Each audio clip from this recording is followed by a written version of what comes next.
और ex minister Shrimati Rajaram Anand ji ने काफी सरल भाषा में बात को रखने की कोशिश की। उनके लेक्चर का सार ये था, जो आप लोगों को वो ध्यान दिलाना चाहते थे, कि अशोक की नीति को, अशोक के शासन प्रशासन को 21वीं शताब्दी में वो रेलेवेंट बताना चाहते थे कि वो आज भी रेलेवेंट है। एजुकेशन फॉर ऑल अशोक के पिरामिड थे, आज क्यों नहीं हो पा रही? आज होना चाहिए।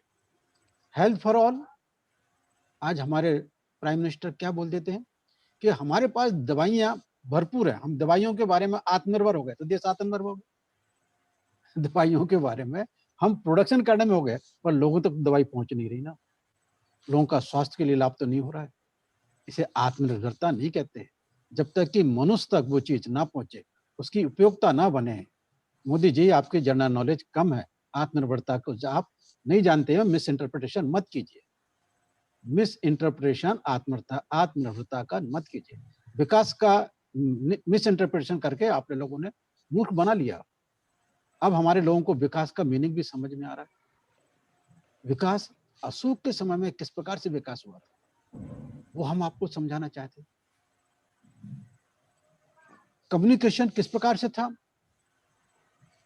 भय मुक्त समाज किस प्रकार से था, स्वावलंबी समाज किस प्रकार से था। ये जितने जीवन के एस्पेक्ट होते हैं, अशोक ने अपने शासन प्रशासन में मनुष्य का हर प्रकार का विकास किया। हम अक्सर बौद्ध धर्म का एस्पेक्ट ले लेते हैं, पर जब कोई शासक शासन करता है तो वो जीवन के हर एस्पेक्ट को ध्यान में रख के काम करता है। समाज को शिक्षा कितनी बेहतर मिलना चाहिए, स्वास्थ्य का कैसे ख्याल किया जाए, विचारों का आदान प्रदान, जनता किस प्रकार से बात को समझ रही है, चाहती है, राजा को उस प्रकार से नीतियों को बनाना चाहिए। मतलब people's participation in decision making होना चाहिए। डेमोक्रेसी की सबसे बड़ी आवश्यकता people's participation in decision making. It is the essence of social democracy, it is the essence of political democracy. 5 दिन सरकार चुन जाने के बाद जनता के ऊपर कोई ध्यान नहीं दिया जाए, जनता की बातों को नहीं माना जाए, ये डेमोक्रेसी नहीं है। It is against the essence of democracy. सम्राट अशोक ने उन्होंने एक बहुत बड़ा यूज किया, समवाय, सोशल एंडोस्मोसिस। सोशल एंडोस्मोसिस का मीनिंग ही है, इस वर्ड को, दोनों शब्द को अंग्रेजी में और हिंदी में, दोनों शब्द को हमारे ट्रेनर्स ने, हमारे एक्टिविस्ट ने, फंक्शनरी ने, ये समझना बहुत जरूरी है। दोनों शब्द को, समवाय, सोशल एंडोस्मोसिस, सामाजिक समवाय और सोशल एंडोस्मोसिस। अशोक ने अपने शिलालेखों में समवाय शब्द का अर्थ किया है, उपयोग किया है। और बाबा साहब ने डेमोक्रेसी एजुकेशन के साथ में चैप्टर में सोशल एंडोस्मोसिस शब्द जॉन डिवे ने यूज किया, उसी को उन्होंने caste in India, Southborough committee की report, even annihilation of caste और भी तमाम जगह इस शब्द का बार बार प्रयोग किया। ये दोनों शब्द का मीनिंग समझना बहुत जरूरी है। समवाय कैसे बनता है, उसका इस शब्द की जनन गणन कैसे हुई, और सम माने सभी को समान तरीके से, सम्यक दृष्टिकोण से। बी माने बिनना, जैसे कपड़ा बुना जाता ना, एक एक धागे को, इस तरह से कपड़ा बुन जाता है। इस तरह से कपड़ा एक एक धागा फिर अलग नहीं होता।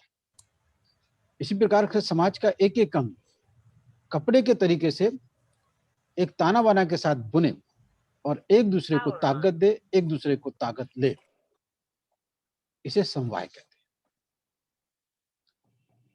वो बहुत बड़ी यूटिलिटी बन जाता है जब समवाय होता है और लोग एक दूसरे की उपयोगिता बनने लगते हैं, एक दूसरे की मदद बनने लगते हैं, एक दूसरे का सहकार बनने लगते हैं, यूटिलिटी बनने लगते हैं। तब हमारे अंदर एबिलिटी टू कोऑपरेट, खुद में और दूसरे में, नेचुरल वे में पनपती है, बढ़ती है, विकसित होती है। सोशल एंडोस्मोसिस इसी को कहते हैं। अशोक ने समवाय शब्द का प्रयोग करके इसका उपयोग किया। हम इन सारी बातों से जो आज 4 दिन और आपको लेक्चर मिलेंगे, हम अशोक को 21वीं शताब्दी में रेलेवेंट बनाना चाहते हैं। इसीलिए उन्होंने एक सेंटेंस भी लिया, exploring the Ashoka the great.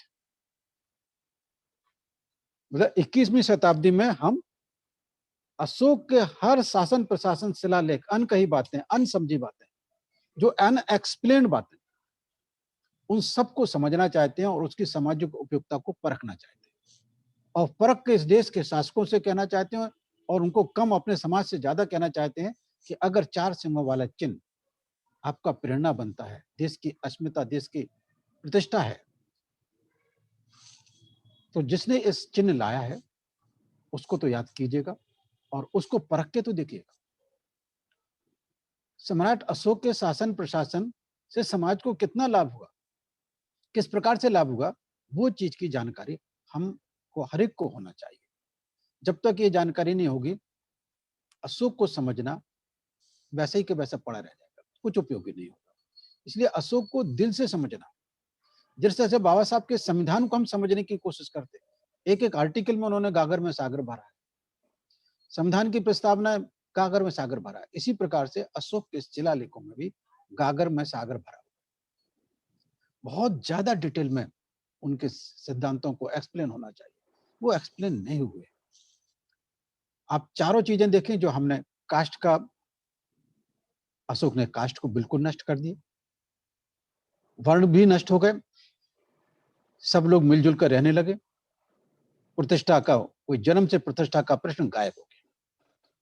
सबसे बड़ा अशोक ने जो काम किया, जन्म से प्रतिष्ठा, जन्म से कोई लॉटरी लेकर आता है ऐसा नहीं होगा कि जन्म की लॉटरी मिल गई, अगर वो ब्राह्मण में पैदा हो गया तो उसको जन्म की लॉटरी मिल गई, नहीं, सबको समान रूप से रहेगा। इस देश के अंदर जन्म से किसी की लॉटरी नहीं खुलेगी।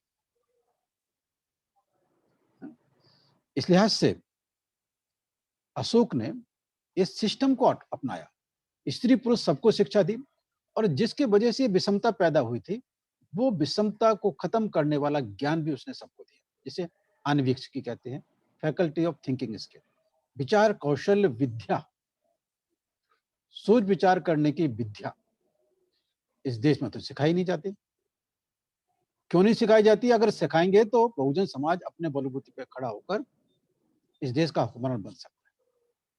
और मैं आप लोगों से दावे से कह रहा हूं एक बात, अगर आप सोच विचार करने वाली विद्या भी अगर युवा पीढ़ी के अंदर डाल सको, युवा पीढ़ी को दे सको, हमारे युवा से 50% बेरोजगारी कम हो जाएगी। क्या बोल रहा हूं?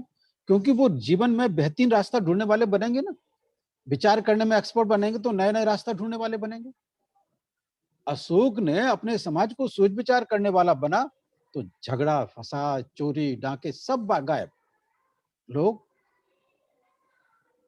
ज्यादा से ज्यादा पंचशील का पालन करने वाले, यानी झूठ नहीं बोलेंगे, चोरी नहीं करेंगे, किसी के बलात्कार नहीं करेंगे, मदिरा पान नहीं करेंगे, सात्विक जीवन, अच्छा जीवन, बेहतर जीवन रहेंगे और बुद्धिमान का जीवन, विश्डम का जीवन जीने की कोशिश करेंगे। ये अशोक ने मतलब लागू किया, लेकिन आज हम देखें, आज अशोक की ज्यादा गर्ज है, आज के संदर्भ में अशोक की ज्यादा गर्ज है और उसके शासन प्रशासन का उहापोह होना, उसका और ज्यादा एनालिटिकल विश्लेषण होना, क्रिटिकल एनालिसिस होना आज और ज्यादा गर्ज हो गई है। तो ये आपने जो चारों सब्जेक्ट पहले पढ़े और आज रिकंस्ट्रक्शन की बात आ रही, अगर अशोक की गर्ज है तो एक एक व्यक्ति को अपने आप को देखना होगा कि मैं क्यों पीछे रह गया, मैं क्यों अंधकार में पड़ा रह गया। ये जिस दिन वो इंट्रोस्पेक्शन करना सीख जाएगा, वो अपना भाग्य का निर्माता खुद बनना चाहेगा, अपने भाग्य का निर्माता खुद बनने लगेगा जिस दिन वो इंट्रोस्पेक्शन करना सीख जाए। अशोक थिंकिंग स्किल को लाके हर व्यक्ति के लेवल पर इंट्रोस्पेक्शन कराया और इंट्रोस्पेक्शन के लिए शिलालेख में बोलते हैं एक्सट्रीम लेवल पर इंट्रोस्पेक्शन करना, आत्म परीक्षण के लिए पराक्रम कर्म, पराक्रम जिस प्रकार से किसी युद्ध क्षेत्र में करता है, इसी प्रकार से आदमी ने अपना आत्म परीक्षण भी बहुत गहराई से करना। तो अपनी बीमारियों को देखेगा, अपनी बुराइयों को देखेगा, एक दूसरे से संबंध करने में उसकी कमतरता कहाँ है वो भी देखेगा। और ये काम अशोक कामयाबी से कर सका, वो केवल थिंकिंग स्किल की वजह से कर सका। और सौहार्द का वातावरण पैदा कर सका तो एबिलिटी टू कोऑपरेट डेवलप करके कर सका। ये दोनों बातें अशोक के शासन प्रशासन से सीखना, राज-काज कर्ताओं को सीखना, और अगर आप शासन करती जमात बनने जा रहे हो, तो आपको भी अशोक से सीखना बहुत ज़रूरी है। किस प्रकार का भारत बनाना चाहोगे आप? मॉडल है क्या आपके पास? कोई एग्ज़ाम्पल है? तो एग्ज़ाम्पल बनता है अशोक का भारत। अशोक का भारत हमारे लिए एग्ज़ाम्पल बनता है, इसलिए अशोक को डिस्कस होना 21वीं शताब्दी में सबसे ज़्यादा रेलेवेंट है। इसलिए हमने पे बैक टू सोसाइटी का सेंट्रल स्लोगन ही रखा है कि महान अशोक का राज आएगा, हम सबको भयमुक्त बनाएगा।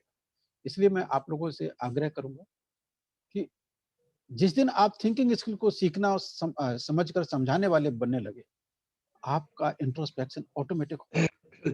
दूसरों का भी इंट्रोस्पेक्शन आप अपने आप करा ले जाते हो। कहीं बिना किसी को तकलीफ दिए, बिना किसी प्रेस्टीज पॉइंट को डेवलप किए, आप एक दूसरे का इंट्रोस्पेक्शन कर ले जाओ। ये कहाँ जाएगा? भाईचारा बनाएगा, अपनी बना। और इस चीज का दूसरा नाम है रिकंस्ट्रक्शन ऑफ एक्सपीरियंस। आपके अनुभव का रिकंस्ट्रक्शन। जब आप अपने अंदर बुराइयां देखोगे, इंट्रोस्पेक्शन करोगे, तो आपको कहीं ना कहीं उनको हटाने का, उन खराबियों को दूर करने की कोशिश आपके अंदर नेचुरल वे में होगी। और जैसे जैसे वो कमजोरियां दूर होंगी, क्लोज माइंड खुलना शुरू होगा, आपको विश्व दिखने दिखेगा। वाइडर एंगल से आप देखना शुरू करोगे। जब आप देखना शुरू करोगे, तब आपको नीड और क्रिएट होगी। नीड, गरज, आपके अंदर गरज पैदा होगी कि नहीं, ये पे बैक टू सोसाइटी प्रोग्राम ये हमारे हित का है और पूरे बहुजन समाज के हित का है, इसलिए मुझे इसमें भागीदार होना चाहिए। आपकी तीव्रता होगी भागीदार बनने की, और तीव्रता। दूसरा, अभी हमने इकोनॉमिक एस्पेक्ट को ज्यादा डिस्कस नहीं किया, क्योंकि हम जब तक सोशल एस्पेक्ट को सही ढंग से नहीं समझ पाते हैं, अशोक का आर्थिक एस्पेक्ट समझना बहुत मुश्किल होगा। पूना के एक विद्वान ने अशोक का इकोनॉमिक सिस्टम पर पीएचडी की है, और वो भी उड़ती उड़ती की है, हमको जो मालूम पड़ा, तो उसमें वो ज्यादा वो आपको नहीं कर पाया। लेकिन economic thoughts of Ashok the great पर पीएचडी हुई है। हम 21वीं शताब्दी में आर्थिक आधार पर एक अलग से अभ्यास करने का ग्रुप बना रहे हैं।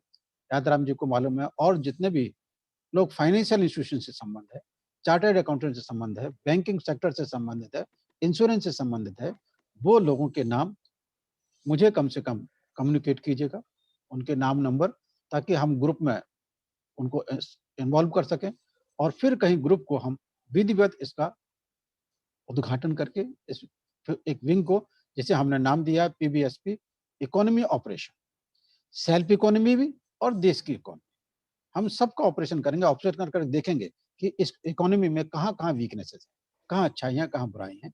जिस तरह से शरीर का ऑपरेशन करते हैं, इसी प्रकार से हम इकोनॉमी का भी ऑपरेशन करेंगे, और इसे सुदृढ़ बनाने के लिए समाज को जागृत करेंगे। साथियों, यहाँ आपको अशोक को कल से जो भी लेक्चर और होने जा रहे हैं, उस पर बहुत अटेंशन से हुई कीजिएगा। हम इसके बाद आप लोगों के सामने केवल, फिर इसके बाद ट्रेनिंग का काम हम स्टॉप करने जा रहे हैं। आप सारे लोगों को अब एक दिन का ट्रेनिंग कैंप कंडक्ट करना होगा इंडिविजुअली। आप 20-25 लोगों को इकट्ठा करेंगे, लोगों से, सामाजिक लोगों से, कार्यकर्ताओं से संपर्क करेंगे कि भाई मैं आप लोगों को एक नई बातें समझाने के लिए आया हूँ। मैं इस समय पे बैक टू सोसाइटी प्रोग्राम से कुछ सीख कर आया हूँ, वो बातें मैं आप लोगों को मोटे तौर पर समझाना चाहता हूँ। आप 3 घंटे में समझा सको 3 घंटे, दिन भर समझा सको दिन भर, पर लेकिन समझाने की जवाबदारी आपको हम दे रहे हैं। ये 4 दिन के बाद आपको डायरेक्ट ट्रेनिंग कैंप कंडक्ट करना है। उस उत्साह के साथ आपको तैयार होना है, क्योंकि हमने 10,000 ट्रेनर का जो स्वप्न देखा है, अगर आप लोग लायक नहीं बन पाए, तो मैं नालायक ठहरूंगा, हमारे ट्रेनर नालायक ठहरेंगे। आप नालायक बनोगे, इसके साथ-साथ आप हमें भी नालायक बनाओगे।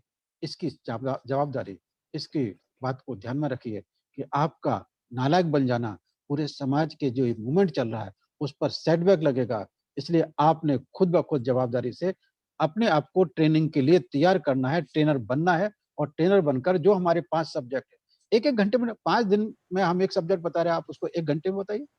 5 घंटे का चीज़ को आप शॉर्ट में 1 घंटे में जितना समझे उतना समझाइए। प्रश्न आएँगे तो वो आप और उनको एक्सप्लेन कर ले जाओ। फिर आपके अंदर की कमतरता दूर होना शुरू हो जाएगी। आप देखते-देखते बेहतर ट्रेनिंग हो जाएगी। आज हमने इस तरह से ट्रेनिंग डेवलप की है ट्रेनर कि मेरे को ट्रेनिंग देने के लिए नहीं, हमारे ट्रेनर ही आपको बेहतरीन ट्रेनर दे सकें। क्योंकि बी आर अम्बेडकर हर जगह नहीं पहुँचे और हर लेवल की बात तो नहीं कर पाएगा। मैं ये चाहूँगा कि आप लोग लगभग इस समय 60 लोग हैं। 60 लोग अगर ट्रेनिंग हो जाते हैं, तो 60 के 100 बनने में टाइम नहीं लगेगा। हम 3 महीने के अंदर 100 बन जाएँगे और 3 महीने में 100 बने, तो हमको 1000 बनने में 6 महीने के लास्ट में 1000 बनने में समय नहीं लगेगा। अगले साल का टारगेट हमारा 10,000 ट्रेनर बनाने का है। इस साल का टारगेट 1000 ट्रेनर बनने का है। इसलिए हमारा आप पर बहुत गहरी नज़र है, बहुत गहरी नज़र है कि कहीं भी कोई भी कमतरता वाला ना रहे। आपको जो भी कमतरता लगता है, हमारे ट्रेनर्स जो हैं, उनसे आप फ़ोन पर डायरेक्टली बातचीत कर सकते हैं, उनसे क्वेश्चन कर सकते हैं। पर लेकिन हिम्मत और हौसले के साथ समाज को समझाने वाले बनिए, नालायक मत रहिएगा। समाज को समझाने वाले बनकर लायकी सिद्ध कीजिए। आपने शासन प्रशासन में बहुत बड़ी लायकी सिद्ध की। अब समाज परिवर्तन आंदोलन में सबसे बड़ी आंदोलन है कि जागृति का, समझाने का, कि तुम गुलाम क्यों हो? गुलाम को गुलामी महसूस कराओ, वो विद्रोह कर उठेगा।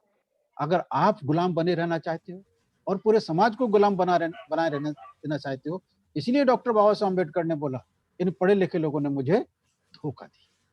अगर पढ़े लिखे लोगों ने धोखा नहीं दिया होता तो क्या किया होता? ये जवाबदारी हम आपसे क्वेश्चन भी कर रहे हैं और आपको रास्ता भी। इसलिए आपने संकल्प के साथ ये सारी चीज़ों को नोट्स को दोबारा देखिए, पढ़िएगा और एक दिन का चार्ट बनाइए कि मैं क्या-क्या सिखा सकता हूँ, कितने घंटे कितनी सी सब्जेक्ट को सिखा सकता हूँ, सिखाइए। ज़रूरी नहीं कि आप एक्सपर्ट बन जाएँगे, पर लेकिन आप एक बार प्रयत्न करके देखेंगे, आपको दूसरे बार का हौसला पैदा होगा। क्योंकि इस सिस्टम में, इस जो नॉलेज हम आप लोगों को दे रहे हैं, स्किल दे रहे हैं, इसमें बहुत बड़ा पोटेंशियल है, बहुत बड़ी ताकत है। आप इस्तेमाल करके देखिएगा। शुरू-शुरू में हमारे टूल्स का कुछ लोगों का अरे तो 5-10 टूल हैं थिंकिंग स्किल के। लेकिन एक भी टूल्स आप एक्सप्लेन कर गए, आपका माइंडसेट बदल जाएगा। व्हाट आई एम सेइंग, अगर एक टूल भी आप एक्सप्लेन कर ले गए, आपका खुद का माइंडसेट बदल जाएगा। इतनी बड़ी ताकत है इस टूल्स में। ये सॉफ्टवेयर टूल्स है, सॉफ्ट टूल्स हैं। इसलिए आप लोग से मेरी एक विनती है कि आप समय का ध्यान रखिएगा। दुश्मन अपनी तैयारी कर रहा है, वो बहुत जल्दी हम साल आस में रह जाएँगे तो रामराज स्थापित हो जाएगा। अगर हम आलस को त्याग देंगे, इन माई के लाल की ताकत नहीं है कि रामराज बना सके। हम अशोक का राज लाकर रहेंगे क्योंकि बहुजन समाज की फीलिंग्स अशोक के साथ जुड़ी हुई है। तो देर सवेर इस बात को हम बहुत बड़े पैमाने पर उठाएँगे। आप सब लोग उसकी यूटिलिटी बनेंगे। आप लोग ट्रेनर बनने का संकल्प लेकर रोज़ाना बैठेंगे और 25 दिन का सेशन को आप कंप्लीट करेंगे। संडे को हमारा कुछ अलग सब्जेक्ट रहेगा। अ, बाकी दिन ये ट्रेनिंग का कैंप चलेगा। इसके बाद 10 मार्च को सावित्रीबाई फुले का होगा। उससे पहले और भी महापुरुषों की जयंती आ रही है, उनमें भी हम समय को देखेंगे। और लेकिन आप लोगों ने इस सारी अपॉर्चुनिटी को फ़ायदा उठाकर अशोक को 21वीं शताब्दी में रेलेवेंट बनाना थ्रू कल्चर ऑफ कास्ट को अंडरस्टैंड करके, थोड़ा एजुकेशन फिलॉसफी को अंडरस्टैंड करके, थिंकिंग स्किल को अंडरस्टैंड करके और एबिलिटी टू कोऑपरेट डेवलप करके, फिर कहीं आप कोऑपरेशन के मीनिंग को समझकर अशोक को समझने में कामयाब होंगे। क्योंकि अशोक के शिलालेखों का इंटरप्रिटेशन हम क्यों करने में कामयाब नहीं हो पा रहे? अशोक ने कौन से माइंडसेट से एक आदेश दिया, वो हम नहीं समझ पाए ना। अशोक का माइंडसेट अगर हम समझ गए होते, तो उसके लेख का इंटरप्रिटेशन हम कर ले गए होते। हम बाबा साहब के माइंडसेट को समझने की कोशिश कर रहे हैं। इसलिए हम उनकी लिखी काले अक्षर जिस तरह से, और लेकिन उन्होंने वो अक्षर बोला क्यों? एजुकेट बोला क्यों? उस चीज़ को ध्यान में रख के हमने किया। ओके। सो साथियों, इन्हीं शब्दों के साथ मैं आप